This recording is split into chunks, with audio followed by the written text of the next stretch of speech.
There's a primal urge in the human spirit to conquer the waves, to feel the wind in your hair and the spray of the open water on your face.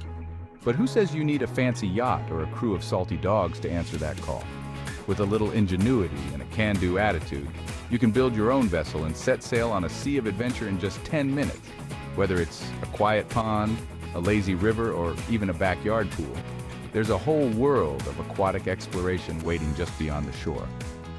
And the best part is, you don't need to be a master shipwright or have years of experience to experience the thrill of building and launching your own boat. This step-by-step guide will equip you with the knowledge and confidence to turn everyday materials into a seaworthy vessel. We'll break down the process into manageable chunks, demystifying each step and empowering you to become the captain of your own destiny.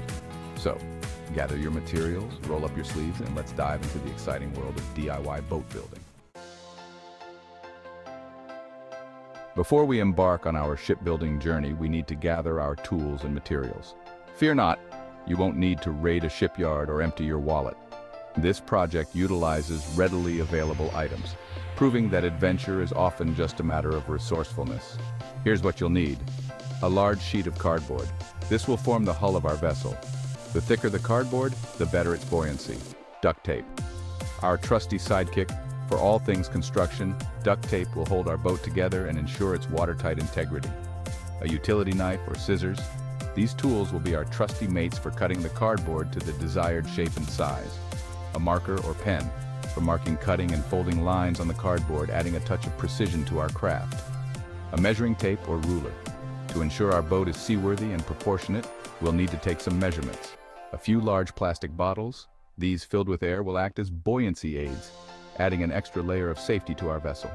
With our tools and materials assembled, we're ready to transform these humble components into a vessel of exploration. Now that we have our shipbuilding supplies ready, let's lay the foundation for our aquatic chariot. This step involves transforming the cardboard sheet into the basic shape of our boat. First, lay the cardboard sheet flat on the ground. Using your marker and ruler or measuring tape, draw the outline of your boat. For simplicity, a rectangular shape works best. Remember, this is a 10-minute boat, so we're aiming for functionality over fancy designs. A good starting dimension is about 4 feet long and 2 feet wide. Once you've drawn your outline, carefully cut along the lines using your utility knife or scissors. Remember, safety first. Always cut away from your body and be mindful of your fingers. With the basic shape of our boat cut out, it's time to move on to crafting the structural elements that will give our vessel its strength and stability. To prevent our boat from folding like a flimsy paper boat, we need to give it some structural integrity. This is where the ribs of our boat come in. Cut long strips of cardboard about 4 to 6 inches wide. These strips will act as reinforcing ribs, running along the inside of the hull and providing much-needed rigidity. Space the ribs evenly along the length of the boat, securing them to the hull using generous amounts of duct tape. Remember, duct tape is our friend. Don't be shy about using it liberally. The more secure our ribs, the sturdier our boat will be. Make sure to tape both the inside and outside of the ribs for added strength. This step might seem simple, but it's crucial for creating a vessel that can handle the waves, or at least the ripples in your local pond. Section 5. Skinning the beast, creating a watertight hull. Now that we have the skeleton of our boat ready, it's time to give it a skin and make it watertight. This is where our trusty duct tape comes into play again. Starting from one end of the boat, carefully apply strips of duct tape along the seams and edges of the cardboard. Overlap the strips to create a watertight seal.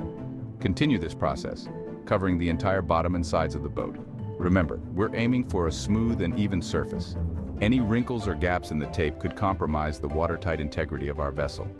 This step might seem a bit tedious, but it's essential for ensuring that our boat stays afloat and doesn't turn into a soggy mess the moment it hits the water. With our hull sealed and ready, it's time to add some extra reinforcement and stability. This step involves creating internal braces that will prevent the boat from collapsing under pressure. Cut short lengths of cardboard and tape them diagonally across the inside of the boat, connecting the sides to the bottom. These braces will distribute weight more evenly and prevent the hull from buckling.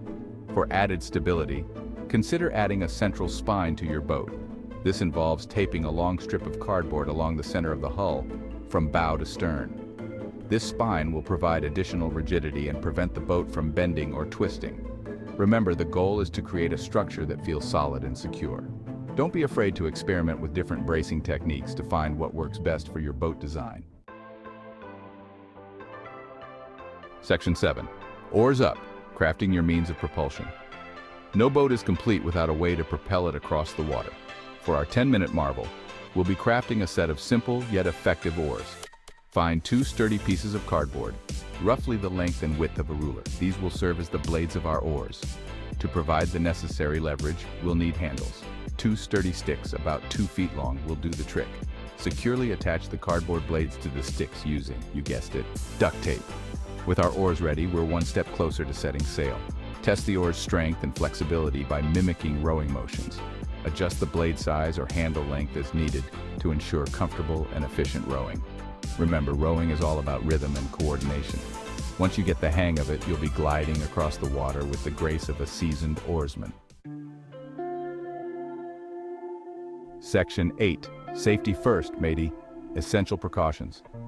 Before we launch our masterpiece into the water, it's crucial to emphasize the importance of safety. Remember, even the simplest of boats can present risks if not handled responsibly. Always wear a life jacket when venturing out on the water.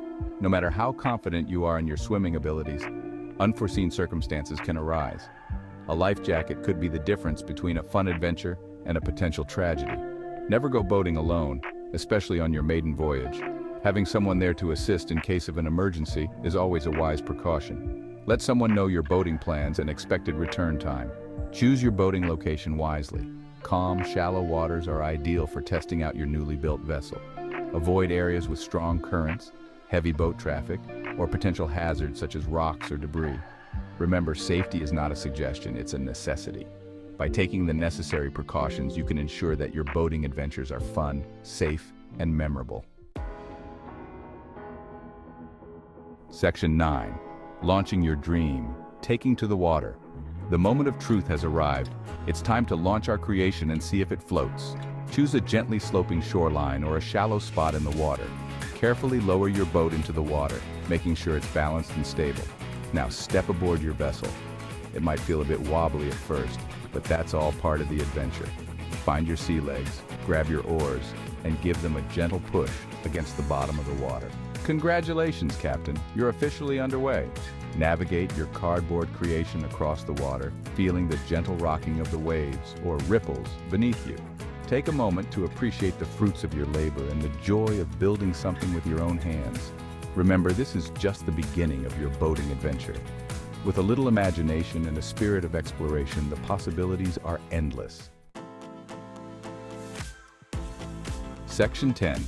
Modifications and mayhem, customizing your craft. Once you've mastered the basics of cardboard boat building, there's a world of modifications and customization waiting to be explored. Let your imagination run wild and transform your vessel into a pirate ship, a racing dinghy, or even a floating fortress. Add a mast and sail for a touch of nautical flair. Use a broomstick for the mast and an old sheet or tarp for the sail. Decorate your boat with flags, banners, and other nautical paraphernalia. For a touch of speed, experiment with different hull designs.